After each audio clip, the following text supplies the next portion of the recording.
Hi, everyone. Welcome back to the Unleashing Potentials podcast. Today's special guest is Navi.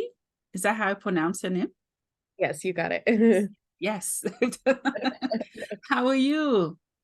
I'm doing great. It's wonderful to be here with you. Yes, I love your background, by the way. I love it. Thank It's you. so I there. love I the love beach. it. I'm in the city. I'm not on the beach, but I'm always manifesting more beach. So Absolutely. I love that. You're also in Canada. Where in Canada are you tuning in from, Navi? I'm in Toronto. Ooh, I'm in Alberta. Alberta. That's where I am.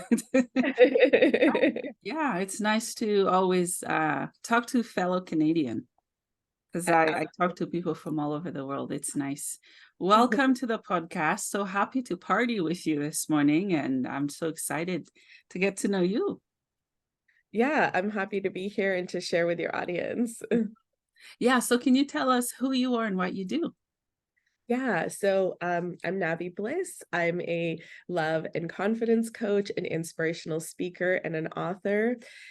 And what I do is I help people to fall in love with themselves completely so that they can effortlessly attract the life, love, business of their dreams. And I do that by sharing my own story. So I grew up in a home where I was physically and emotionally abused by my mother, which led me to a path of getting into relationships where there was domestic violence.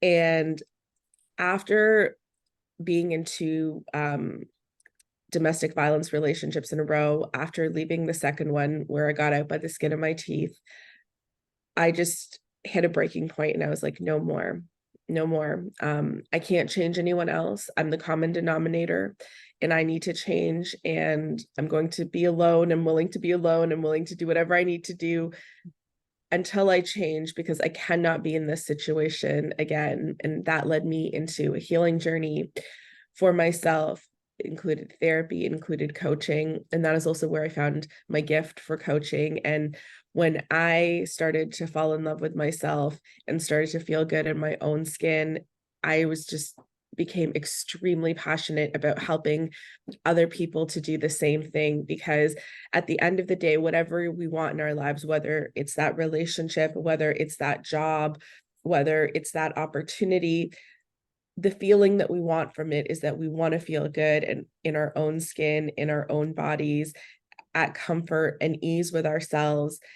And the irony is that we have to feel that way first in order to easily and effortlessly be able to have those things without hustle and not allow ourselves to get into unhealthy situations. So that led me into coaching, and I started with just love and relationship coaching, but I realized that magnetism also extends into business. And so I have my relationship coaching. I also work with entrepreneurs, and I also love sharing my story on stage so that other people that are going through these things can realize you're not alone. There's nothing wrong with you, that you are whole and that you can heal. Wow, thank you so much for sharing. I knew we were destined to meet. I was wondering when. Oh, wow. I am so touched by your story, by what the work that you're doing and how you do it and where the passion came from. And sometimes trauma can teach us so many lessons if we let it. And from what I just heard is that you allowed yourself to feel. And from that, you allowed yourself to heal and restore what needed to be restored. Yeah. Yeah, absolutely. I mean, I ultimately believe that life is happening for us, Mhm. not to us. And I would never go back to the things that I've experienced in my life, but I wouldn't change them either because it couldn't have gotten me to where I am now. I couldn't be the person that I am now had I not gone through those things. And so I also hold value for those things because they also allow me to connect with people and have empathy and really understand when people are in those situations without judgment and hold the space for their healing as well. Yeah, I love that. So, Navi, can you take us back to your childhood? What was it like for you, and what are some of the core lessons that you learned from that that made you the woman that you are today? Yeah, I mean, my childhood was a very traumatic time. It was not a happy time in my life. I don't, I know that there are people that they look back and they remember their childhood fondly. You couldn't pay me enough money to go back to a Mhm. time in my childhood. It was just all of it was awful. And being in that place where I had a mother that was emotionally and physically abusive towards me, there was, I mean, I'll tell you what I got from that. I learned to um, find escapism in myself. So I'm an avid reader because of that, because books were a safe space, books were an escapism. And through that, even at a really young age, I was able to find self-help books. And that was what actually gave me the hope to keep going, because I would read stories of other people who had gone through traumatic things and were on the other side. And I couldn't wait to grow up and to have more autonomy and be able to do that. But that was the thing that kept me working hard and kept me focused. Okay. Because I'm reading these stories and I'm learning about these other people that have been in that place and have been on the other side, and realizing, okay, there is light at the end of the tunnel. It's not right now, but, I have to just get through this. And so even though, like, so much of the things that my mom said and the way that she treated me became embedded, it became part of my identity, there was still this little part of me inside that knew that that wasn't true, and I wasn't connected to that in childhood. But the fact that that part remained intact is huge, and it's monumental, and that's also why I believe in the power of sharing our stories. Yeah, I love that. I'm sorry that you had to go through that, and I can tell that you've done the healing, the work that needs to be done and needed to be done. What would you say to people who have very similar childhood and they're still trying to find themselves and process all the pain and trauma they went through? Yeah, I mean, I would say the first thing is to be kind and gentle with yourself, right? Mm, Because you're not going to hate yourself enough to heal. You can't do that. That isn't the place. So being judgmental, being critical, looking of comparing your life to someone else, like, why is this person so much further along, or why is this person in this place, doing all of that, all you're doing is, at that moment, you're continuing the cycle of abuse within yourself. Like, you've become the voice of your abuser. So you want to be really gentle with yourself and be really kind to yourself, and start to separate your own voice and the voice of your abuser, right? And so in those moments, I mean, sometimes it happens and you're going through life and you don't notice, but there's moments that you have this awareness, and in that moment you have that awareness, that is your higher self, that is your soul coming to you, helping you to separate and just realizing, okay, those were the things that someone said to me. And in putting yourself in a place of just being able to imagine, people who are happy, healthy, and healed don't hurt other people that way. They don't need to tear down other people. They're not cruel to other people.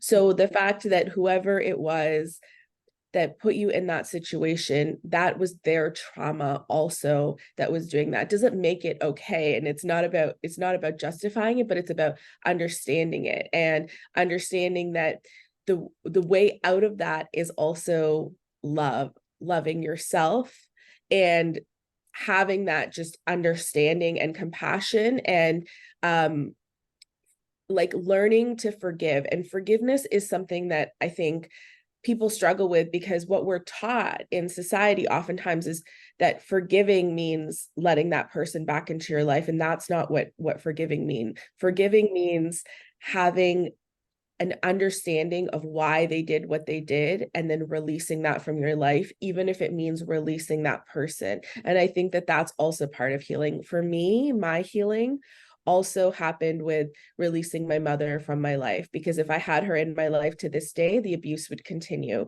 And as an adult, I have a choice whether I want to have abuse in my life or whether I don't. And my health, mhm, my well-being is my responsibility. And so I've forgiven her, because I understand that she was not mentally well, and that's why she did the things that she did to me. And how I've let that go out of my life is by releasing her from my life, but not with hatred, but just Mhm. saying that her healing is her responsibility, just like my healing is my responsibility.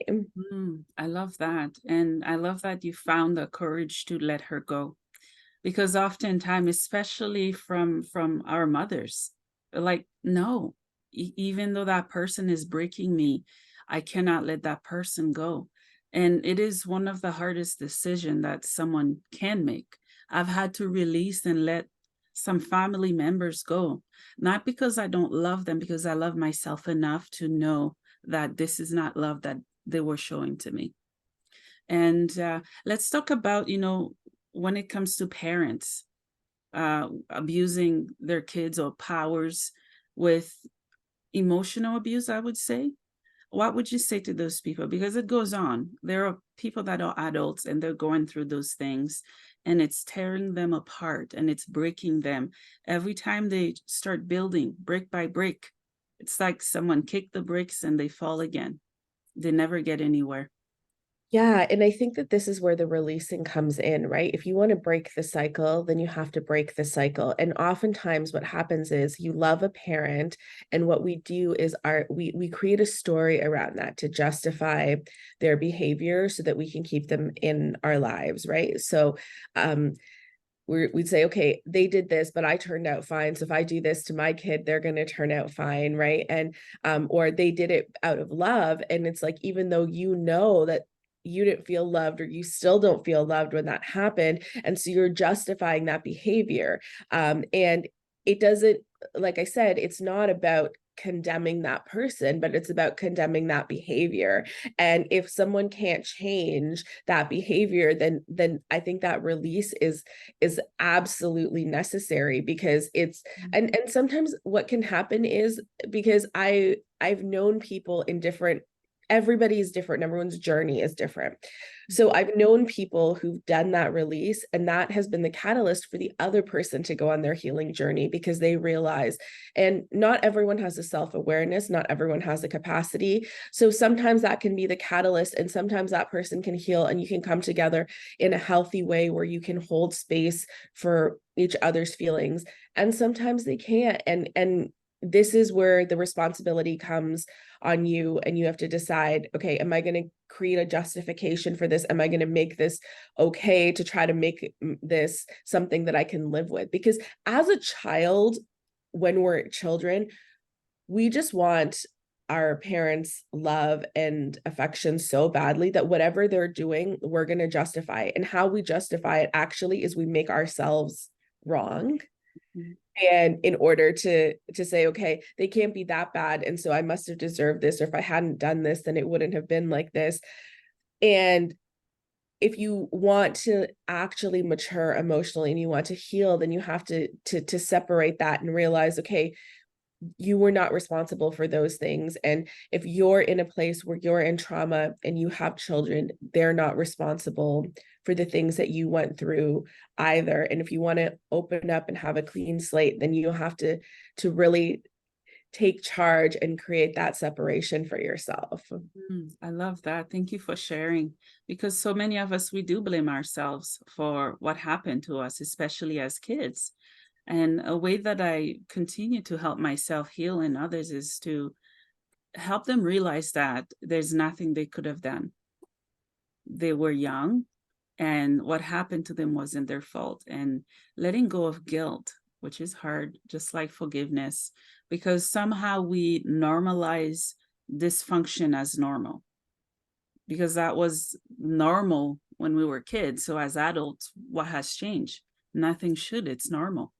Yeah, we normalize it because, like, okay, as a child, more than anything, even as an adult, actually, what you want is, so our brains are hardwired this way, and this goes back to caveman times, because we couldn't survive on our own. We needed a community to survive. So we're wired for approval and for fitting in, because back in those times when, you know, you had all these creatures around you and you had to forage for food, you wouldn't be able to survive on your own. It would mean death, right? And your nervous system, your brain is wired to protect you from death. And so as a child in the world that we live in now, when you go to school, you just want to fit in and everyone's talking about their normal family. So you find a way to justify, create a story in your mind to normalize that for yourself, just so you can survive in that situation. And part of adulthood is just understanding, okay, yes, I mean, we all still need community, but your community doesn't have to be the immediate 5 or 6 people that are around you, especially in the world that we live in with all this technology. I mean, you're in Alberta, I'm in Toronto, we're able to communicate. You can find your community that are going to support you and hold you and be good to you, and you don't have to bend and twist yourself to try to have the approval of just the immediate people that are around you. Yeah, yeah, I agree. I love that. And you also love a certified love and relationship coach. What has been your experience when it comes to that, working with clients? Yeah, so I mean, in regard it, I mean, it started with my own journey, because what I realized is how I ended up in those domestic violence situations is what we end up attracted to is what feels safe to us, and what feels safe to us is not what is actually safe. It's just what we've experienced in the past. So when you, because that feels normal to your nervous system. So if you grew up in a house where there was abuse, or even if there wasn't abuse, just your parents were screaming at each other and having these blowout arguments, and you know, there was just madness, that is going to feel safe and comfortable to your nervous system. If you come across somebody who is calm, who is stable, who is the opposite of that, your nervous system is going to, like, what your inner feeling is going to tell you that there's something off about that person, actually, right? And it's the opposite of what it should be. And this is where, until you heal, um following your intuition or following that spark is going to lead you down the wrong path. And this is like a lot of what I work with when I work with people, because if they're coming to find a love coach, it's because they've been in a place where they aren't attracting the type of relationships that they want to attract with the people that they want to attract. And what I work with them on is healing their attraction pattern so that they can start to be attracted to healthy and be turned off by things that are not healthy for them. I love that. If I'm being honest, I do struggle with relationships, always have. Sometimes it's on my end, sometimes it's on the other end. You know, I didn't have a father figure, so I attract relationships that are not healthy, that I would want in a father. And I know I'm not alone in that as well. And it's a cycle. And what would you say to someone like me to kind of break that cycle and to love who I am? So this is like the it's one of the most disappointing things, but it's also one of the most empowering things, Mm. is that you need to become the source of your everything. Ooh. So you, like, because when you are dating from a place of void, you are not going to be able to attract healthy in your life. So if you want to be taken care of, you have to there has to be part of you that steps up and takes care of yourself, figure out how to nurture yourself, how to do all of those things. And you can create that in community for yourself as well, right? You can build that community around you that nurtures you and supports you. But you can't, but once you have that, once you're self-sourcing all of these things for yourself, then you're not dating from a place of void. And what will happen is, how your attraction pattern will change is, when someone doesn't show up for you, what's going to happen is, instead of getting angry, or instead of doubling down and trying to try harder because you feel like you're not enough, and if you just pivoted this way, or if you just did this, then you would become more attractive to this person. What's going to happen instead is, because you realize that you're whole on your own, and you want to connect with another person because you want to enhance your happiness. But when someone isn't doing that, when they're not showing up for you, it's going to feel boring to you, and it's going to feel unattractive to you, because you know how radiant you are, you know how amazing you are, and it's not even going to anger you. So it's that you're just going to feel bored, and you're going to want to pivot away from that person. And that's how you heal those patterns, because when you're self-sourcing all of those things, you're not needing that from another person. So you're not trying to contort yourself to get that from another person. You're just in it for the connection, for the enhancement. I love that. Yeah, thank you for sharing. Can you tell me more about your podcast, Blissful Love Podcast? I love that. Yeah. So in it, I share some of my personal stories. I have guests. I share musings on different things. At the moment, I'm on hiatus because I also um, I've been working with Thriving Women Network as their CPO, and I host a number of shows on Thriving Women Network. So I've been so busy with that and speaking engagements, but I'm going to come back and do another season for the Blissful Love podcast. But I do have a number of episodes there, and that's a great place where I refer people if they're just wanting to learn more about me, learn more about my style, or just get that advice and they don't have the financial resources to get a coach. It's a really great place to start. That's awesome. Tell me more about your two books. Yeah, so they're both collaborations. So one is called Healing and Growth, and the other one is called Our Yellow Brick Road. Mm, And in Healing and Growth, my chapter is about overcoming infidelity. So I was married, and I had a husband that had a child with somebody else while we were married. And that caused a lot of trauma in my life, as you can imagine. And so my chapter in there is all about dealing with infidelity and how to heal after, mhm. whether you decide to stay or whether you decide to leave. In my case, I decided to leave. There isn't a right or wrong. It's depends on your situation, but that's what my chapter in there is about. Mhm. And Our Yellow Brick Road is something that is very special to me. I'm an inspirational speaker, and these are some of my best speeches that I've combined in to weave and tell my story. And my chapter is called The Road to Love and Belonging. Wow, that's awesome. Do you ever get nervous speaking? Yeah, every single time. But the thing is what I've realized is, okay, so people often think that the highest vibration Mhm, is love or joy, and those are high vibrations. mhm. But the highest vibration is actually authenticity.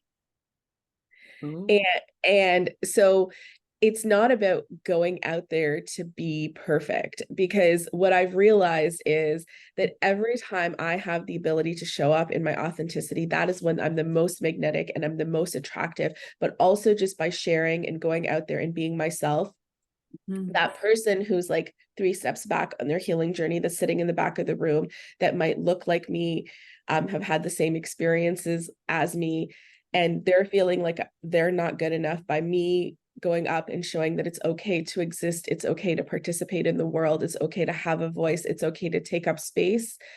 mhm, I'm giving that person permission to do that too. And so it's always my message that drives me to go forward. And mhm. I've had my times, and I think that this is the biggest thing, that when you fail, you actually learn that failing isn't the worst thing. So I was on a stage, I was on a big stage at a live event, and my microphone failed. And so I started my speech and the microphone wasn't working. So I had to go back and I had to come out again and I had to start. And then when I restarted, I forgot some of my speech. And Oh, no. and it was that was my worst nightmare. Mm, And mhm. then I just took a breath in that moment, even though I wanted to break down in tears. I took a breath Oh, and I caught myself and I started again. mhm. And what I realized when I got off that stage, even though I felt like I just wanted to run in run in the back and cry, when I actually got off the stage and I interacted with the audience, I realized that my story, my message was still helpful and still impactful to the people who it needed to be. And that even if that happened again, it wasn't the end of the world, and it was still a worthwhile experience. Oh, I love that. And I love that you mentioned authenticity. It's always something I focus on and talk about because when we reveal our true selves, people see that. And also when we camouflage, people also see that. And I love that you continued, even though you had an experience that wasn't pleasant.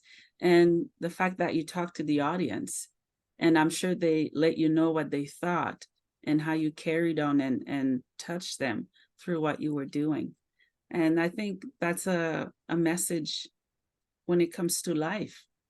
We're going to fail. We're going to need to get up to learn and to try new things, to explore and to face our fears. I haven't really done much speaking in front of a full crowd. I might just pass out, but I haven't.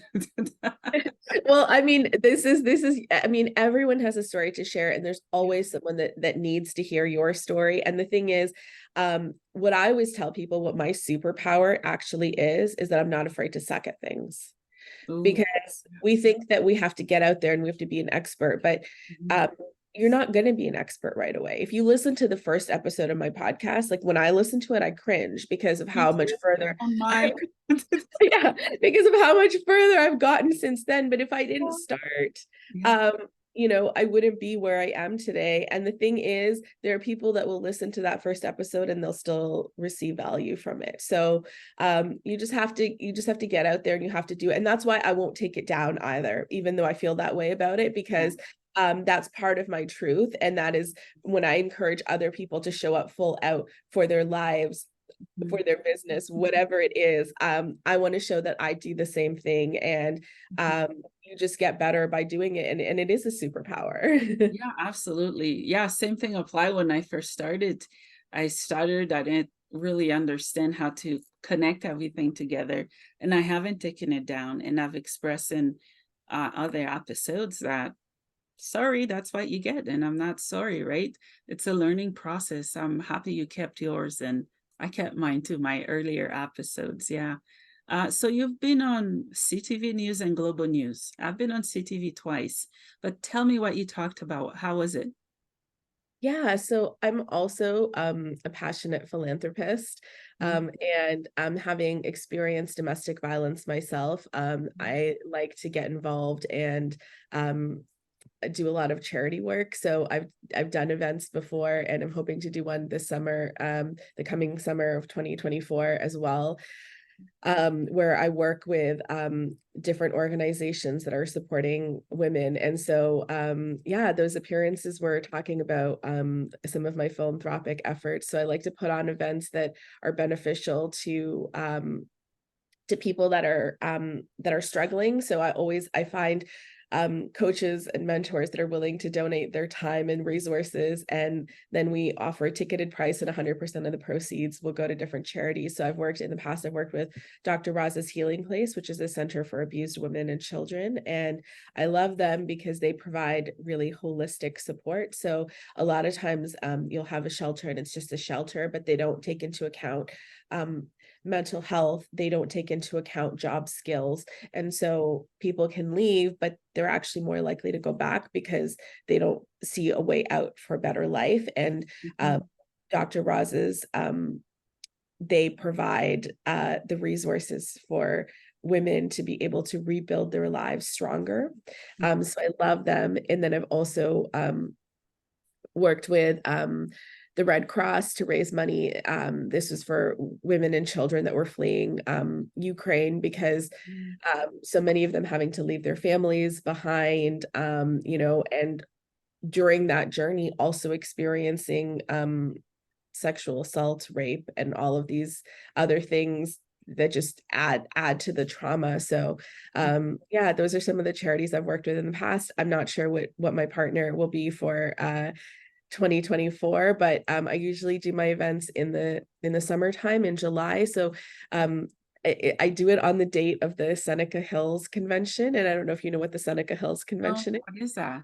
That was the first ever women's convention in history. So I like to, because I know that there's so many events that happen for Women's Day, which is amazing. But so that I have the opportunity to highlight the event that I'm doing, I try to do it on the day of the Seneca Hills Convention. Wow. That's so powerful, the work that you do. I admire that. Wow. And also, I heard that October is Domestic Violence Awareness Month. Yeah. Um, Yeah, do you do work within that area at all?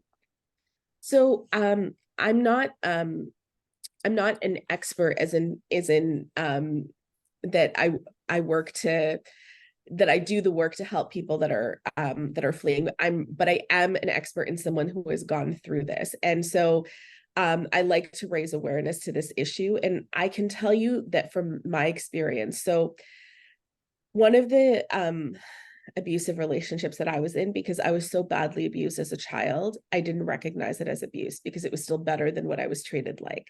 And this can be a pattern for a lot of people, that if you were experienced worse abuse, that when abuse is in front of you, you're thinking, oh, this can't be abuse. It can't be that bad because it's not as bad as what I've experienced.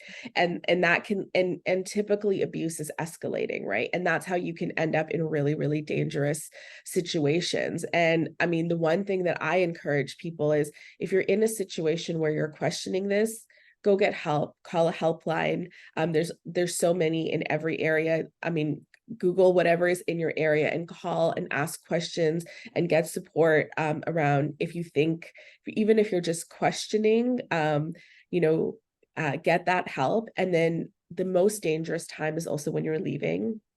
So you want to have support during that time, and have resources, because of course, I don't want anyone to be stuck in an abusive situation, but I also don't want them to be endangering themselves, or if they have children, during the time that they're trying to flee. And this is where having help and getting speaking to experts can really help you to avoid a dangerous situation. Yeah, yeah, I agree. Thank you for sharing. In your opinion, do you think there's enough help and resources for those who are fleeing domestic violence?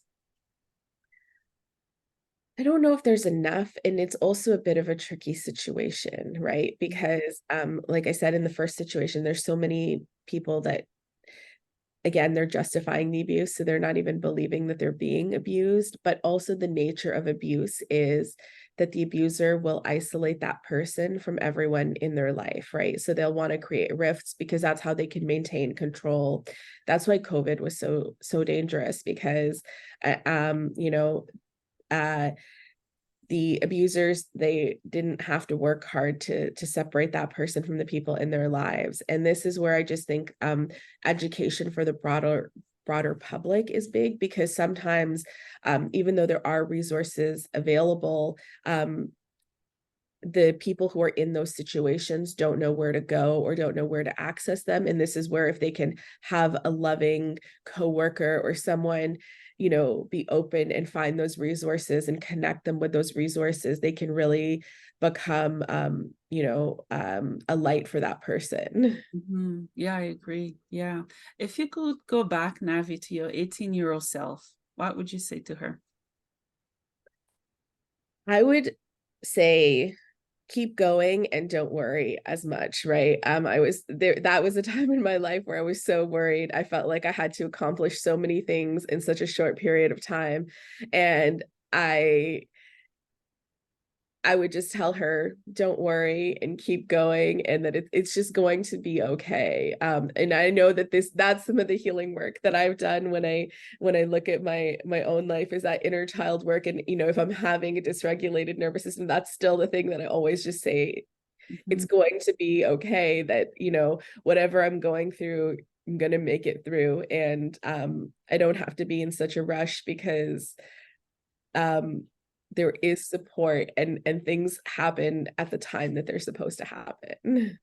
Yeah, I agree. I love that you mentioned there's support, because sometimes people think there's no way out, there's no one they can talk to, no one they can explain what's happening. But in reality, there are organizations and support out there for these people. How would you encourage people to let go of fear to ask for help? To just know that there are always going to be people. So this is the one thing. There's always going to be people that judge you. And that's okay. Because it's not about trying to convince those people, but it's about reaching out for the hands that are there, right? So there's going to be time, and it's and opening yourself up to that. And if you don't, like, you're never going to get in life what you don't have the courage to ask for. So if you want to stay there and spin your wheels by yourself, then that's where you're going to stay. But if you want a hand, there is a pathway. There are people that have done this before you, always, whatever you're wanting to achieve. And you have to be willing to just reach out and just go for it. It doesn't mean that it's not going to be scary. It's always scary. Like I said, when I go up on stage now, it's still scary to me. But I also just know that it doesn't matter. Even if it doesn't quite work out that way, it's still going to be okay. Even if that first hand that you reach for isn't the one that leads you to the destination where you're going, it's okay, because maybe they're going to open up your eyes to other hands that are there that will lead you there. Yeah, I love that. I love that. Thank you so much for sharing. What is the meaning of life for you? The meaning of life for me is it's twofold. One is to show up in my authenticity and to just live full out and be who I am, and shine my light. And in doing that, it's also to bring other people on that path with me. That is the meaning for me. And this is the one thing that I always tell people, that playing small doesn't serve anyone in the world. And as women, the world will tell us to be humble. And I'd say that is a load of garbage, because your being humble doesn't serve anyone. The bigger and brighter your light, the more space that you allow yourself to occupy in this world energetically, the more good you can do. And when good people are willing to step into their power, that is when good things happen. Oh, I love that. I love that so much. So for those who are listening, what are some key takeaways that you want them to leave this episode with?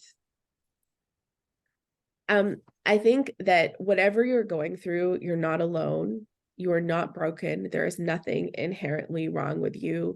You are not the things that have happened to you. And the way that you were treated isn't a reflection of you. It is a reflection of the trauma of the person that did those things to you. And you have a choice of what you let in and what you hold on to, and what you let go of and what you release. And always start with being kind to yourself, and love is the answer. That self-love, because that's what's going to, if you love yourself enough, that is going to allow you to reach for help, because you believe that you deserve to be supported, you believe that you deserve help, and that it is there for you. Oh, I love that. Thank you so much. Where can my listeners find you and support the work that you're doing? Yeah, so my website is naviblisscoaching.com. I'm also on all the social media outlets at Navi Bliss. If you're looking for more support, if you're looking for encouragement, reach out, connect with me. I do a lot of, I have my one-on-one coaching, but I also do um, workshops, and I do also do these philanthropic efforts, which I aim to make very affordable. So wherever you're at, there's a price point of which I can Mhm. support you and connect with you. Oh, I love that you're making it affordable, because not everyone can afford certain things to find the tools that they need for their journey. Yeah, so my charity events, I aim to make them like super affordable. So I aim to make them like $100, but I create like hundreds of hours of like resources for people in there, because it's not just coming from me, it's coming from all kinds of other mentors and coaches, so that people can be doing something good for someone else and be doing something good for themselves. So it's like a win-win. Oh, I love that. Well, Navi, thank you so much for your time. Thank you for coming on the podcast. And most importantly, woman to woman, thank you for uplifting humanity and for helping your community in the world and Canada.